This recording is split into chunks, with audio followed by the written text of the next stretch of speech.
well. I invited you. So right, Surinder, are we live? Do you want to do the checks? Well, we're not live on. Come on, man, you can't get the tech stuff these days. We've just been having a session trying to get this. Surinder, we are live on YouTube. All right, that's my show, mate. Have you sorted your end out? That's what I'm looking at. I can't see it. No, let's go with that, and then we'll fix it. All right. So this time it's not my fault again, as always. No. It's never my fault, but anyway. Right. I better stop the screen share then. Okay. Let me see if hopefully I've got my makeup on. Damn, got the wrong one. Right. Hopefully I've got my makeup on and it's all tickety-boo. Thursday afternoon, 5 o'clock. It must be time for the property professionals. Welcome back to our viewers on YouTube. I think we might be on Facebook or we might get there soon. But look, welcome to our weekly show. It's getting good now, getting time for Christmas. Although it might be cancelled this year, but we don't know. Right, look, listen, enough of that. No negativity.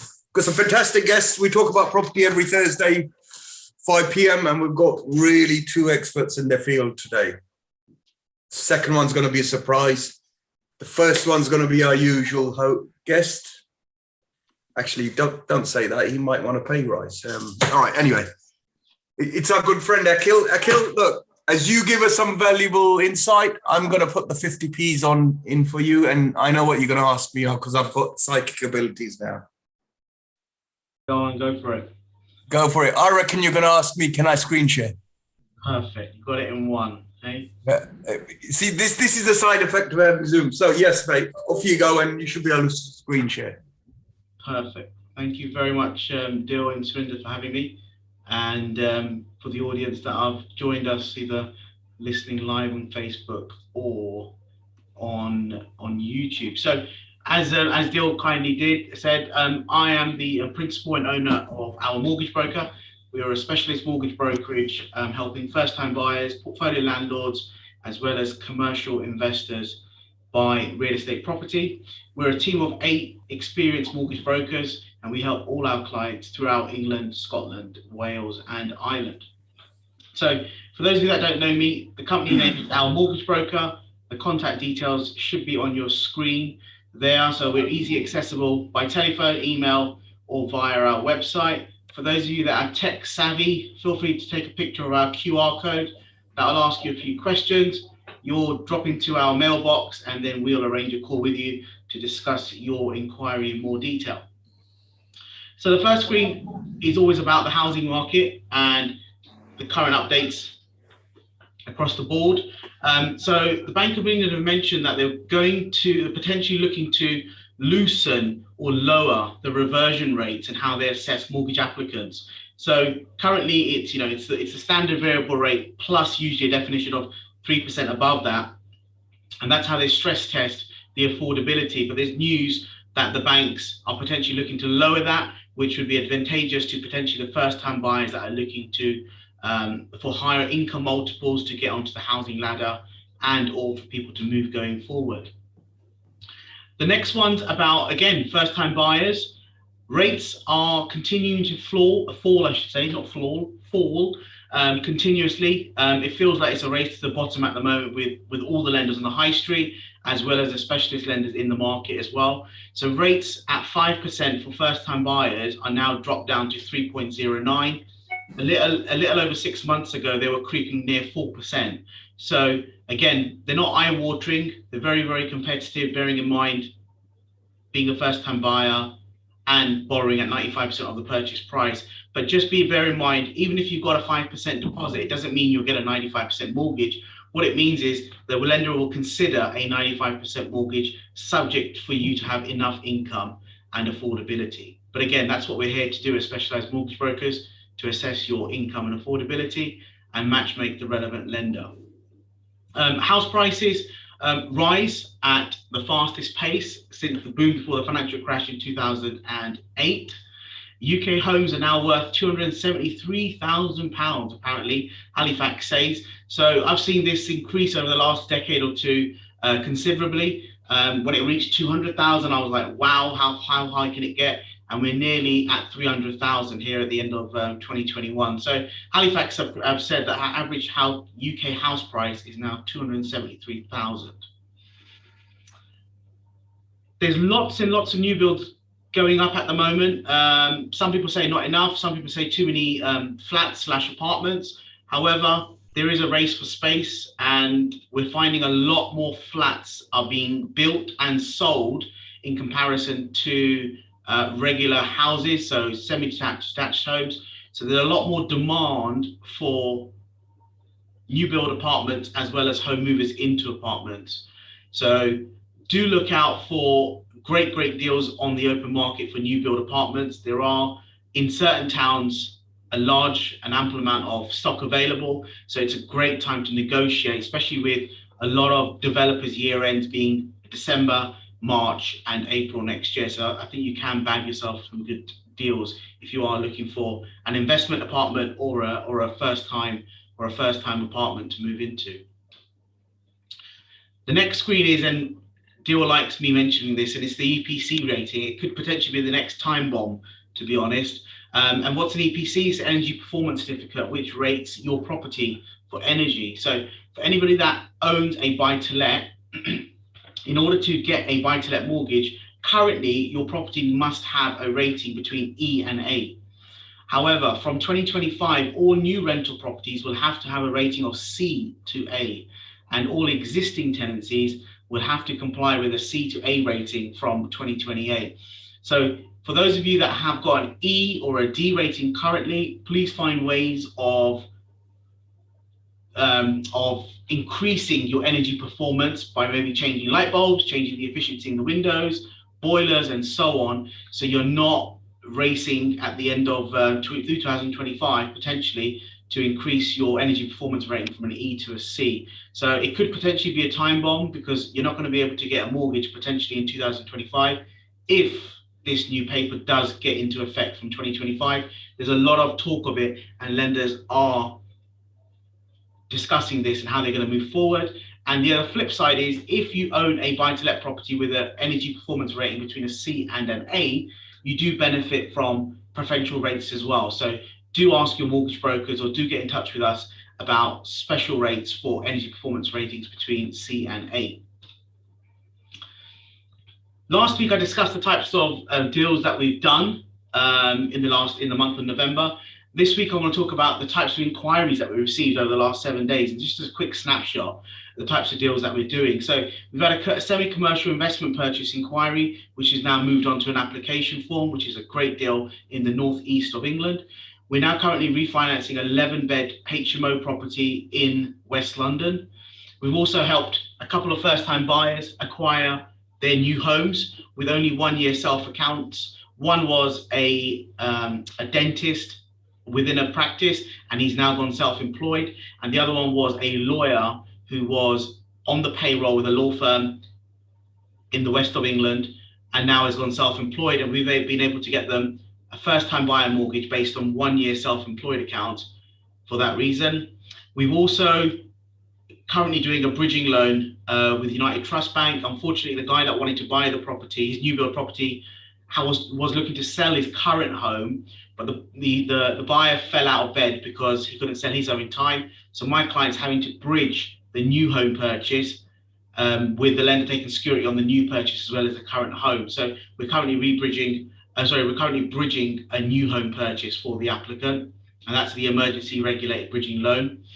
We've got a couple of inquiries actually coming in for portfolio landlords buying multi-unit freehold blocks. That's what MUFB stands for. So they're self-contained units under one freehold title. And for those that don't know, there are up to 85% loan to value mortgages on the line at the moment for buy-to-lets. And we've also helped many clients obtain mortgages at 85 and 80% in the last 7 days. As I do each week, I'll give you a quick flavour of what the rates look like for individual products. So we've got 2.88 for people that are interested in the HMO market in the limited company space. Rates start from 1.14 for personal name buy-to-let mortgages. So those predominantly that have got less than 4 buy-to-lets and or buying in their personal names. And then we've got single dwelling buy-to-let mortgages in limited company structures starting from 2.49. What I would say is the rates are coming down, and we've seen that over the last 6 to 9 months. The market is extremely competitive, and the conversations that we're having with lenders is money for those that are securitizing loans are very, very affordable, and hence why they can still reduce their rates furthermore. With regards to people that are looking to move home or buy their first home, main residential mortgages at 90% loan to value are starting at 1.64. And for those of you that have got a large deposit, i.e. a 40% deposit, or have got equity in your properties and looking to move home, you can potentially get rates from 0.89% per month. So it's under 1% for borrowing 60% of your home's value, which is amazing. As I do each and every week, I like to leave you with a quote. The quote goes like this: if you think hiring a professional is expensive, wait till you hire an amateur. It's very, very important in today's day and age that you surround yourself with professionals like Dil and our next speaker, because it can become a very, very costly exercise to unwind things that you may have put into place. So my suggestion is always get the relevant advice, compare the advice that you've been given, and then make an educational decision going forward. And lastly, feel free to contact us on all our social media handles. They're at our mortgage broker. We're updating usually on a daily basis, which is on Facebook, LinkedIn, Instagram, Twitter, and YouTube. Thank you, Dil. Thank you, Akhil. Really interesting stuff, as always. Thank you for that share. Magic information. I'm going to ask you the second question, as always, but the first question is amazing rates. I guess from your point of view, they're coming down rather than this talk of those interest rates going up. Yeah, so we're finding at the moment a lot of lenders are reducing their rates. You've got some lenders on the high street that have increased their rates by 1 or 2 basis points, which is very, very marginal. There is continuous talk of Bank of England and most central banks across the world increasing their central bank rates. Who knows what's going to happen? But we're still at very, very phenomenally low interest rates. It's a great time to consider borrowing further monies on any investment properties that you may have. But borrow for the right reasons, I always say to our clients. But do have a conversation with us. But this conversation, as I said, about rates going up, whether they do or not, who knows? Whether we're going to go to any further Christmas party, who knows? But like Boris said, we need to have a plan B, and that's what we're here for. We don't like to just rely on plan A. We must always have a plan B and C in this business. Yeah, no, great advice. And as always, I'm going to ask you the second question, and you know what's coming. When are you going on the Bank of England board, mate? Oh, I don't know yet. I don't know. There might be a vacancy at 10 Downing Street soon. Oh, you're going to go straight to the top. So watch out. No. You heard it first here on TPP. Akhil for Prime Minister. Get your votes in, everybody. Right. So here's just one more question. Sure. Why do you think these interest rates are coming down? I think the lenders out there that have got hedge fund money, and this is more for the limited company space, specialized lenders, they can afford to reduce their rates because their margins are greater than their borrowing costs. So the conversations that I'm having at the certain treasuries within those private specialist lenders are that money is still hugely available in that market space, and lenders are willing to lend money for longer considerations of time. And that goes to show you've got high street lenders willing to lend at under 1% for 5 years.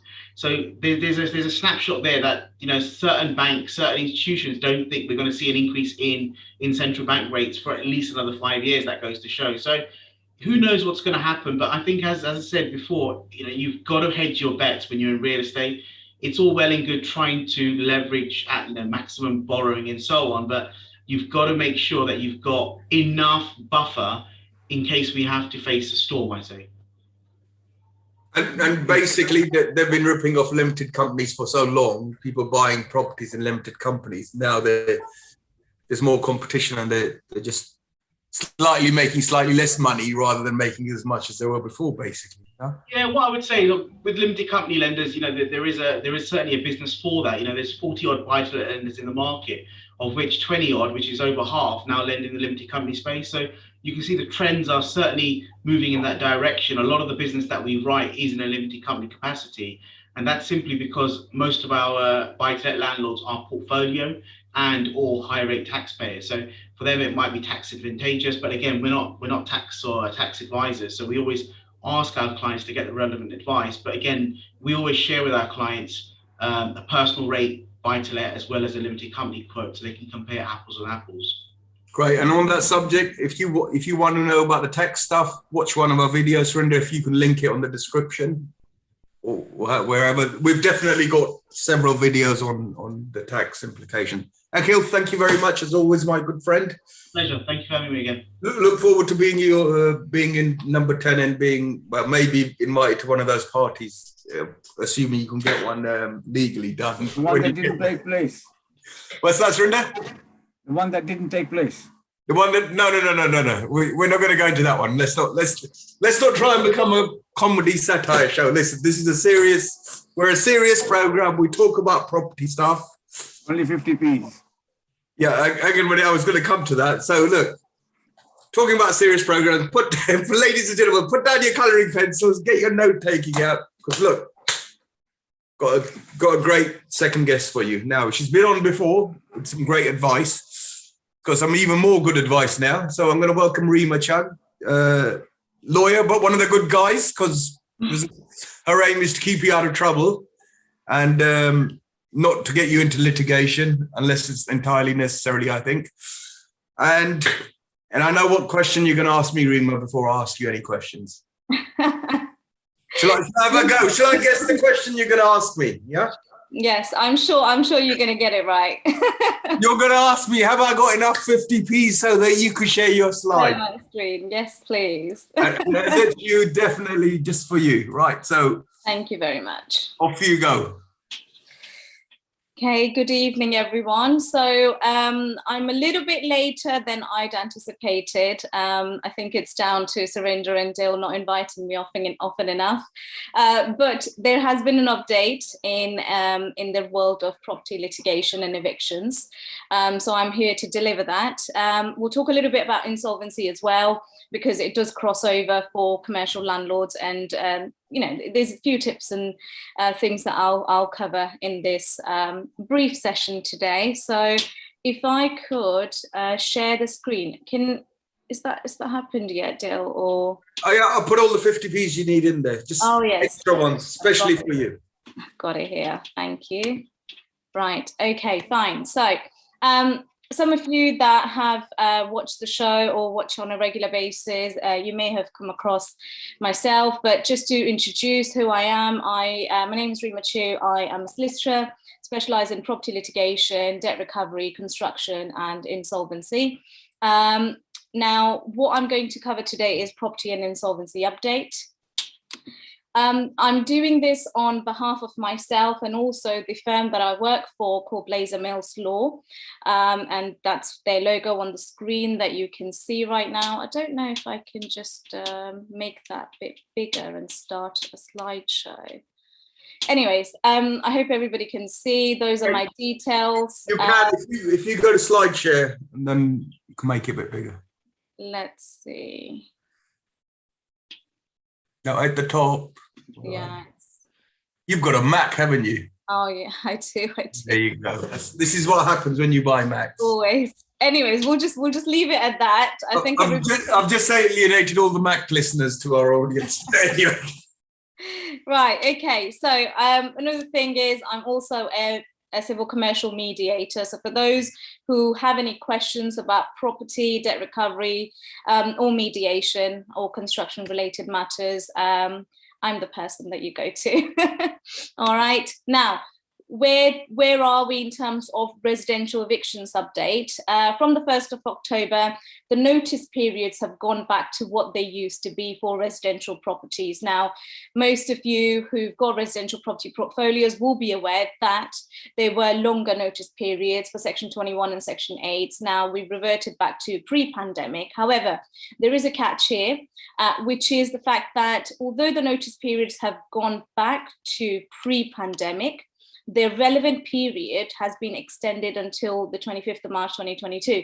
So what that means is, because we are going in a bit of a reverse state right now, what the government's saying about reintroducing restrictions and so on and forth, it may be the case that the notice periods extend again as financial difficulties come about. It may be the case that they extend the notice periods again, and that's why they've extended the relevant period, which is until 25th of March 2022. But as it stands, from the 1st of October, you can do 2 months for Section 21, and of course 14 days for Section 8, 2 months rent arrears. Okay. Now, there is also another thing to bear in mind, which is the forms. The forms are very, very important. The forms that applied pre-October will be different to the forms that will apply post-October. So it's very important to make sure that you use the correct forms, whether it's Section 21 route you're going down or whether it's Section 8 route that you're going down. Okay.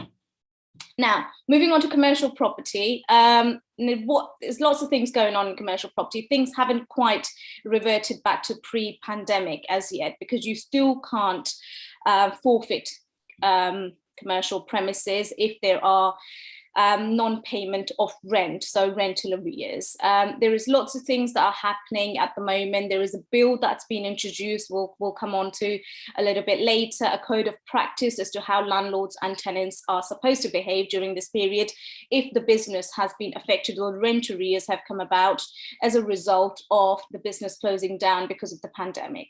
Okay. So let's go on to the next slide.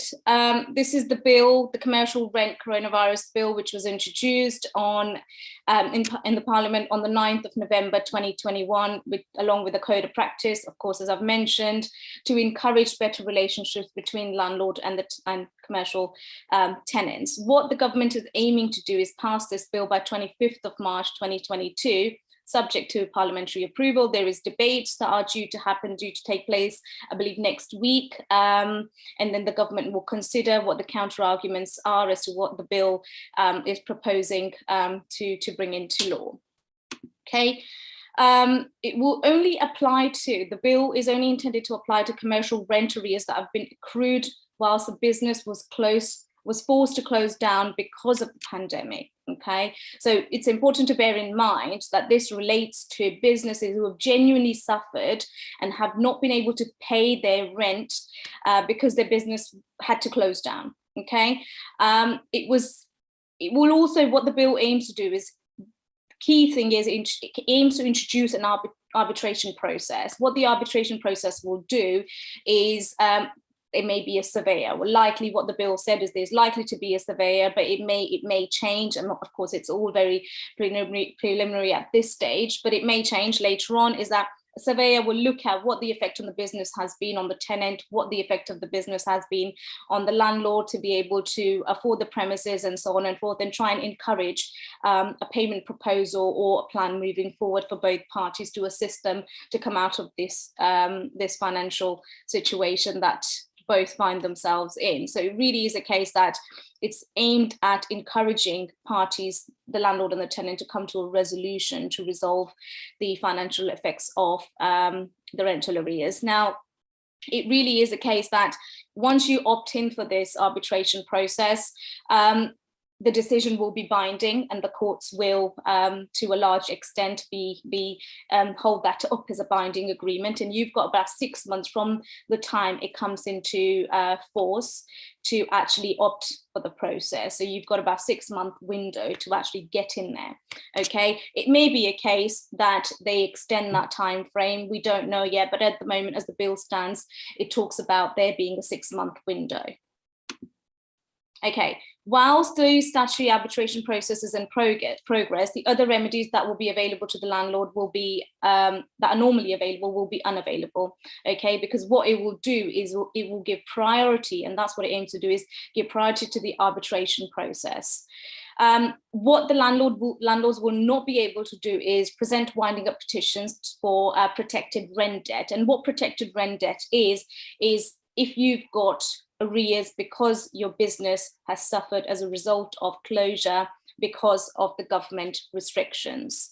There is also bankruptcy petitions against individuals for protected rent debt on or after the 10th of November 2021. So that's another restriction that the landlords will have upon them. And any bankruptcy order made on or after the 10th of November 2021, but before the bill comes into force, will for protected rent debt, which is, again, as I've explained, will be void. Okay. Now, the bill is intended to be passed by 25th of March 2022, because up until then we are in a protected period for commercial premises. Landlords can't forfeit, so that's been extended, and that's where it stands. But it's only after that, if it's passed, what will happen is it will ring fence debts built up as a result of business closures because of the government restrictions, and any sort of forfeiture measures that the landlords intend to take, they can take that to the arbitration process to see whether or not they can come to a resolution to allow the business to continue. Okay.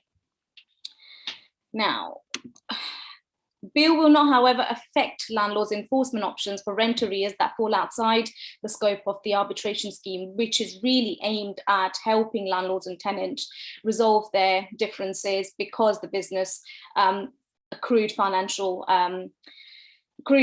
arrears as whilst the business was closed. And there are talks about whether or not the rental arrears, whether the business will be considered as closed if it was a click and collect, for example. Restaurants and pubs, they were doing click and collect. If your business was allowing click and collect, that doesn't mean that it wasn't closed, because the majority of the business seating in and so on and forth. So that it will still bring in those kind of businesses. So that's important to bear in mind. But anything outside of that, if you can prove that your tenant's business was not affected as a result of the government closure and the pandemic, then of course you can continue as normal after the 25th of March 2022. But of course it's going to be very difficult, because all tenants will argue that their business to some extent was affected by the pandemic.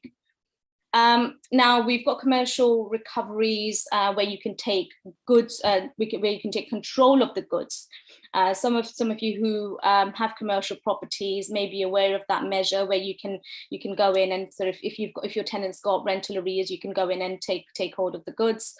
Now, there used to be minimal sort of time frame within which, the tenant had to be X amount in rental arrears before you can. It used to be about 30 days, and then it sort of increased during the pandemic. Now where we are is 554 days before you can actually use that measure to take control of the goods for the tenant to recover your rental arrears. So that's been since the 24th of June 2021.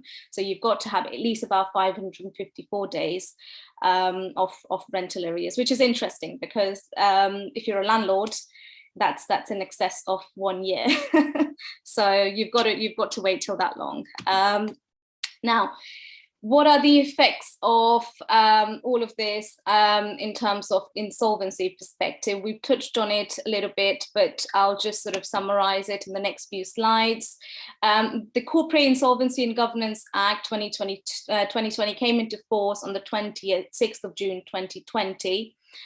What that did was it restricted the presentation of winding up petitions where the company couldn't pay its debt because it was affected by COVID, right? So what happened was, now from the 1st of October, the same act introduced a replacement of what's called a Schedule 10 notice. Now, what you can do is, whilst restrictions to some extent of winding up petitions have been lifted, you still have to serve. It's imposed new restrictions. So what that means is that you've got to serve a Schedule 10 notice before you can present a winding up petition. And you've got to show that the rent, well, we'll come on to that on the next slide.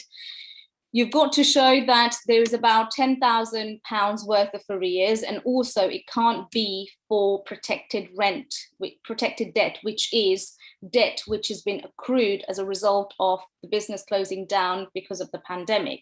So you've got to remember, serve a Schedule 10, you've got to give 21 days.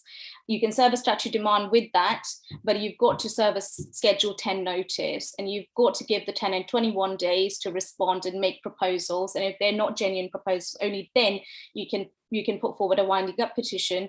And you've got to show that the tenant did not suffer financial detriment, or the business wasn't always likely to be in the same position as it is had it not been for the pandemic. So you've got to show it's not a protected debt. And the tenant would have been in the same position nonetheless. After giving 21 days, you can present your winding up petition essentially. But of course, there is going to be a counter argument, and you've got to be prepared for that. And that's litigation, and your lawyers will advise you best as to how best you come around that and what your evidential argument would be. It could be a case that you look at their accounts. What were their accounts prior to the pandemic? Have they done marginally below profit, or is it a case that they were likely to, they were always going to be unable to pay, and the business hasn't been affected as a result of the government closing down the pubs and restaurants during the pandemic. Now, there is also the provision of the short breathing space, which we've touched on previously when I've spoken.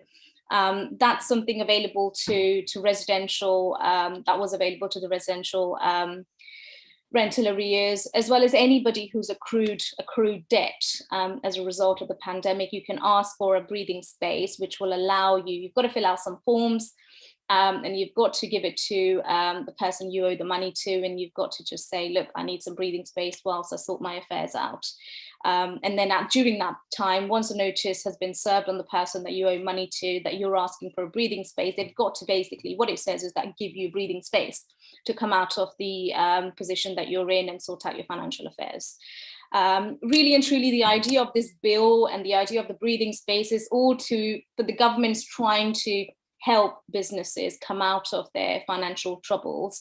And all that's doing is, of course, helping, well, the aim is to help the economy, aim is to help businesses come out of the debt and continue to sort of grow and operate, as opposed to being shut down by landlords being too aggressive to recover the rental arrears.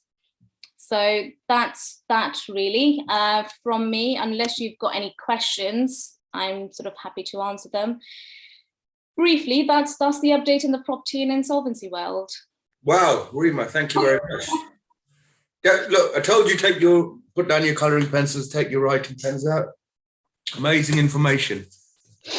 Surinder, have you got any questions? Because I've got a few. Surinder, you're muted. Have you got any questions? Yeah, coming up. Sorry. The government is giving all this breathing space to the tenants and everything else. Don't you think they're building up bigger problems for tenants, because they've still got to find that money? Yeah, absolutely. And I think that's always going to be up for debate, because when these bills are being introduced, the intentions behind it are that they're focusing on businesses who genuinely suffered financial sort of hardship because they couldn't operate as normal. So really and truly, I think the key here is, yes, the bigger problems might be being built up, but in the short term, we've got these new measures that the government's trying to help mainly, and some might say mainly tenants, and landlords are suffering hardship because, of course, as we've said, what options are available if you can't forfeit the lease.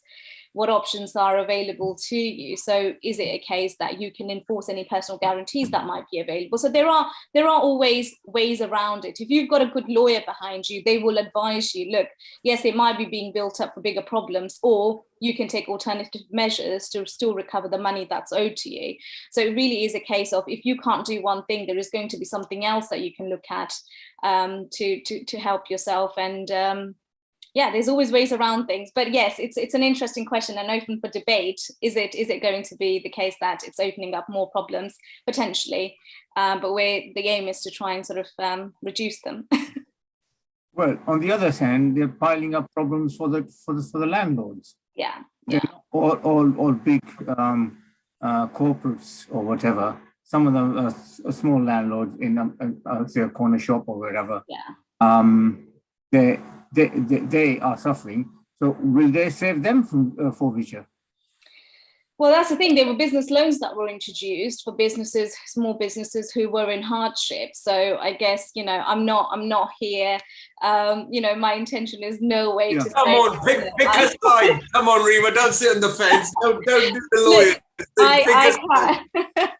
Look, I'm here as an advisor for people, right? So my job is to say there are measures available for landlords. There are measures available for tenants, albeit it appears that there's more things that the government might be doing for the tenants. But I think the idea is very much economy focused.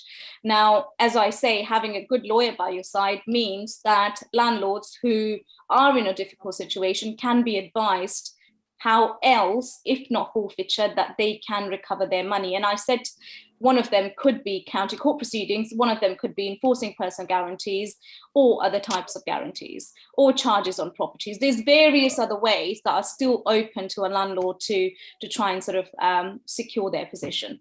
Yeah, so I think what Surinder's looking at is a scenario where everybody thinks landlords are the great, rich, wealthy people. It might be someone who just has that one shop, has gone out, can't function anymore, can't do their own business, has led it to a massive corporation. Well, possibly going to use these new things, new laws coming in, just to stop paying rent even further. And they don't always need the money. It's not a case of you're not always thinking of a small business. These could be very large global businesses not paying the little guy who's just got one investment. Is that what you were thinking about, Surinder? That's part of it. But yeah. So we are here not only just to help the tenants, we're here to help the landlords as well. So, yeah. Well, what is it you recommend? Their choices are.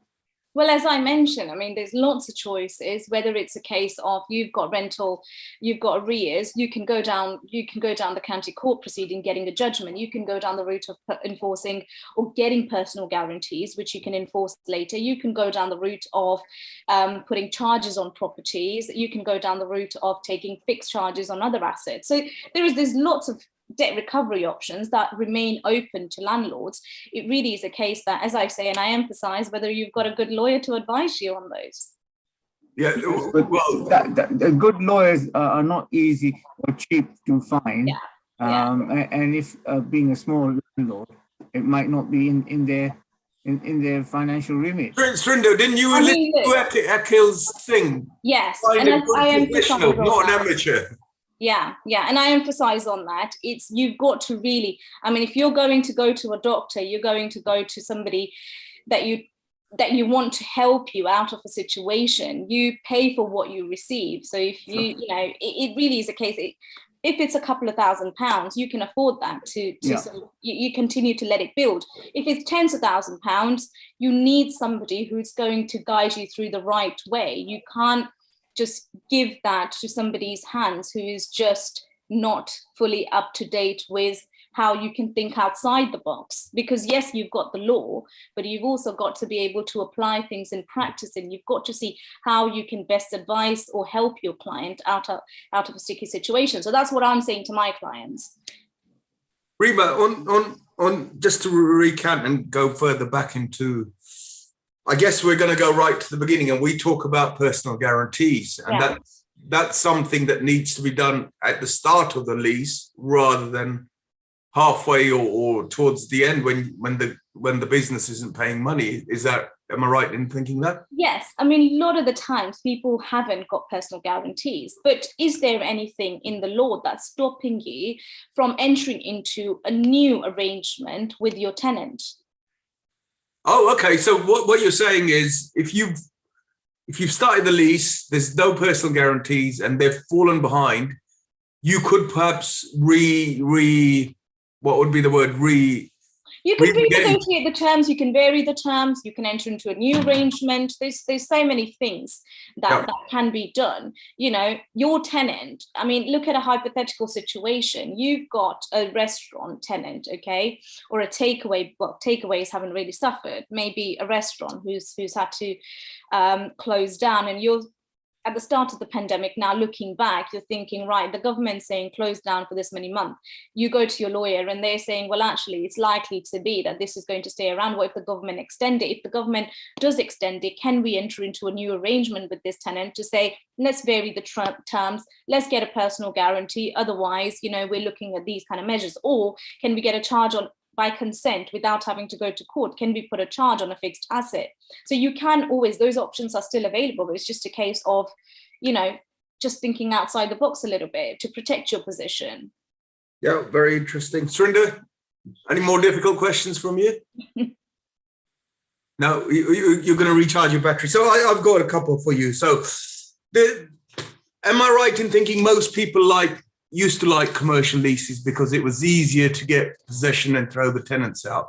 With this 500, is it 554 days? Am I right in that number? Yeah. That's nearly 2 years. Yeah. That's nearly 2 years. And then you've got this section, Schedule 21, that's 10,000 plus, and Schedule 10, yeah. Schedule 10. So the underlying point here is make sure you serve the right paperwork. I have to deal with loads of people who don't do the paperwork right and try and do it on the cheap. They try and grab it on the internet, even though they can get my one for free, but they still fluff it up. So is that a point to emphasize for landlords? Look, don't cheapskate this element because it'll cost you lots more. Yes, absolutely, because you can't present a winding up petition unless you've given the Schedule 10 notice and you've given that time for the tenant to make proposal in 21 days. Yeah, you can, however, make an application. I mean, there is an application that you can make to court, which will cost you money, to say, I don't need to serve a Schedule 10 notice because this tenant hasn't been affected by the pandemic closure, by the pandemic, or the business would have suffered in any way, in any event, because their accounts show X, Y, and Z. So I don't need to serve the Schedule 10. But for the cost that you're going to ask the court for permission to say, I don't need to serve the Schedule 10, you may as well serve it in practical terms to make the process a lot more cost effective for yourself. And also it's good because then you would know what defense the tenant is going to bring in court if the winding up petition is presented. Okay. So you're saying rather than do both, serve the Schedule 10? Serve the Schedule 10, yes. And let that clock start, in a sense? Yeah. And then carry on with the winding up process. Yeah. So, okay. The other thing is there's an important difference between arbitration and mediation. You went over it a little bit. Can you explain that to the viewers? So that... I think we said we will dedicate a separate section for that, a separate day. Arbitration, binding, more specialist, mediation, more flexible, and you can have a legal professional there. So we can do another session on that, but that's in brief the difference between the two. Brilliant. I'll bring the 50p's, you bring the slides. How's that for a deal? Yeah, absolutely. Okay, brilliant. So yeah, important difference between arbitration and mediation. Mediation is flexible. Arbitration is almost like a judge making the judgment. Absolutely, yeah. Yeah. Surinder, before I let you back in with any more questions, there used to be a thing about commercial properties when landlords want to redevelop, that sort of overrides everything. And I'm thinking on the planning guests that we've had on, where they've said you can get permission to add 2 stories and add flats and, build it like 30 times bigger than it is. Does that still overtake the business leaseholders' rights and this new law, or does this supersede that? How do they fit in together? Sorry, just rephrase your question, Dale. Yeah, sorry. Yeah. So, with commercial properties, you've got all sorts of various planning stuff coming in where they can put 2 stories ad rear. And it used to be the case that standard leases, is it Landlord and Tenant Act 54? Yeah, 1954 Act, yeah. 1954, that if the owners wanted to redevelop, they have a right to, what's the phrase, get it back in layman's terms. Yeah. How does that fit in with this new proposal, or have they not thought about that? Well, that's again a gap, isn't it? So if you're going to, that's opposing to a new lease, because that only comes down to when the lease term is coming to an end, and you've got to serve a notice, and the landlord will oppose on the basis that you've got genuine intentions to rebuild or redevelop the premises. Now, of course, there is an unanswered question, because it doesn't really, that element isn't to do with rental arrears, because what you're saying is, it's section 30F, what you're saying is under that ground, it's not, I'm not seeking forfeiture because you owe me money. I'm saying that I want to redevelop my property, and therefore I can't grant you another long lease. Or extend the lease. Yeah. And does that apply to break clauses as well, or are they different? Well, again, it doesn't, it's only protected debt. So you can't forfeit if your tenant is in rental arrears because the business has had to close down. Anything else falls outside of that scope. Brilliant. So does that mean, Go on. sorry. Yeah. So does that mean when a lease comes to an end, tenant's lease, and the developer serve notice for repossession on grounds of development, and there's an arrear by the tenant? Well, the landlord can choose to ignore the arrears, say, we don't want the money, we want the property back. You're not forfeiting on the basis of, you're not saying I'm forfeiting the lease, you're just opposing to the tenancy being renewed. Which is, what about the rental? Can a landlord the still rental arrears you will need to deal with separately, because that's going to be something you deal with county court, whether you get guaranteed. There could be dilapidations as well. So those are the kind of things you will need to deal with separately. But if you're a landlord, strategically, you are thinking 20,000, 30,000 pounds are owed to me, but actually the property means more to me because I can rent it to another business, which I can rent on an annual basis, and I'll make that back up. Get opposed to it if you've got genuine intentions to rebuild it, redevelop it to make it suitable. But you've got to then have planning permission. You've got to really have the right evidence to show that you have those intentions. So that's also another cost that you've got to think about. Sure. So when you say there's somebody waiting to come in. Have they paid enough 50p's? Can we ask them how many 50p's they're bringing in? All right. So welcome. Surinder's offered to pay your 50p's for you instead, right? So in terms of that point you've just picked up, where redevelopment, you've got to have planning, you've got to have funds in place. So you've literally, I've heard it described as you've got to almost have the bulldozers ready to go. Is that That's sort of it. You've got to have that evidence ready, because the court is not going to be convinced if you can't convince your tenant that you've got those genuine intentions to redevelop the premises, and that's the grounds upon which you're opposing the tenancy. Great. And then what you're saying is, at that point it's a commercial decision whether you chase them for the outstanding rent, or you say, well, look, forget that, we'll redevelop it and come out ahead on that front. And then can you do both, get the property back, redevelop it, and then still chase for the outstanding rent, or is that a no-go then? No, you can. Chasing for arrears is entirely separate, because the lease is a contract, essentially, okay? It's a contract under which the tenant is promising to pay you money in return of you giving them the premises. Now, you can, if you choose to redevelop the premises, and you've got the premises back, and these arrears are separate, they're built up, you can recover them.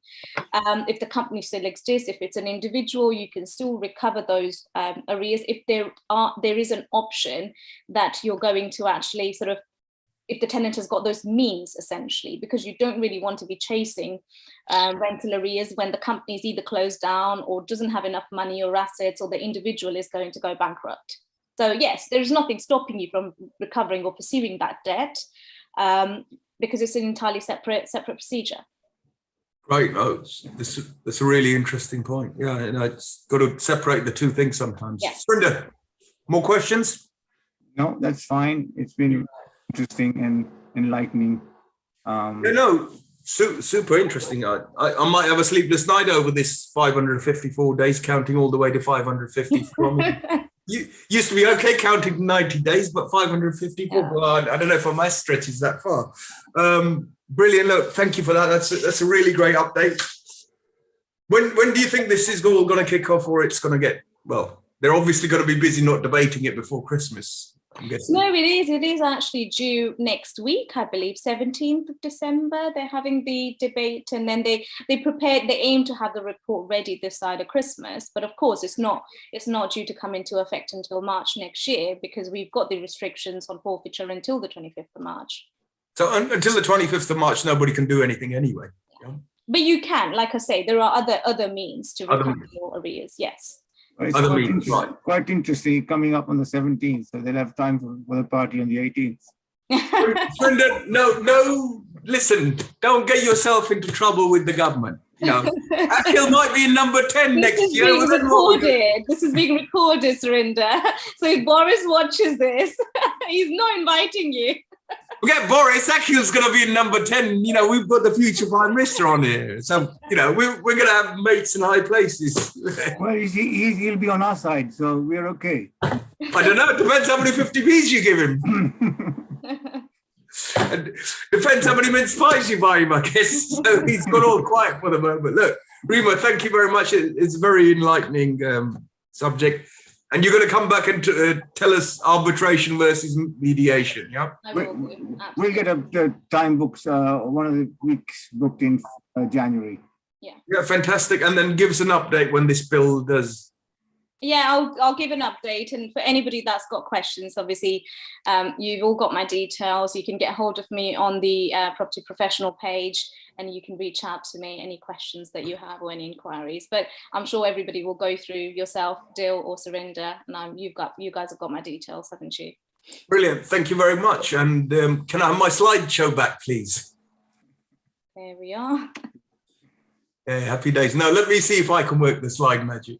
I've got them already. Stop sharing, haven't I? You have indeed. So, look. Hopefully you found that was what an interesting program that was. And look, let me update my slides. Let's see if I can get this thing to work. Otherwise, Rima's going to have a go at me saying you can't make it work yourself, and you have a go at everybody else. Right.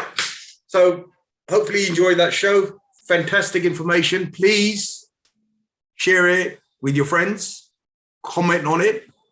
Give it a little like and subscribe so you'll get the latest show we do every Thursday, 5 p.m. We've got some. Surinder, can we reveal next week's guest, or is that still a secret? Yes. No, we got Kirsty Darkins, developer from the Midlands, coming into. Okay. Okay, so next week's show is going to be great. It's about a Rick Samer who does developments. Rima, it's a shame we couldn't have you two together because it'd be a nice good chap. Sorry. No, not that we have any intention of doing that. 1 week we'll get a good panel. Look, so hope you enjoyed that show. Share it and subscribe. We're going to get Rima on again. And we'll see you on next week's show. Thank you very much for your time. Rima, absolutely thank you very much for your time. Thank you for having me. Great. And Akhil, we'll see you in number 10 sometime next year when you invite us. Well, you know, you can invite us to a private soiree, actually. We'll see everybody next week. Thank you very much. And don't forget, subscribe and like. We've got to push this YouTube thing along. If I press the right buttons, then we'll see everybody next week. Thank you. Take care. Bye. Bye. Bye.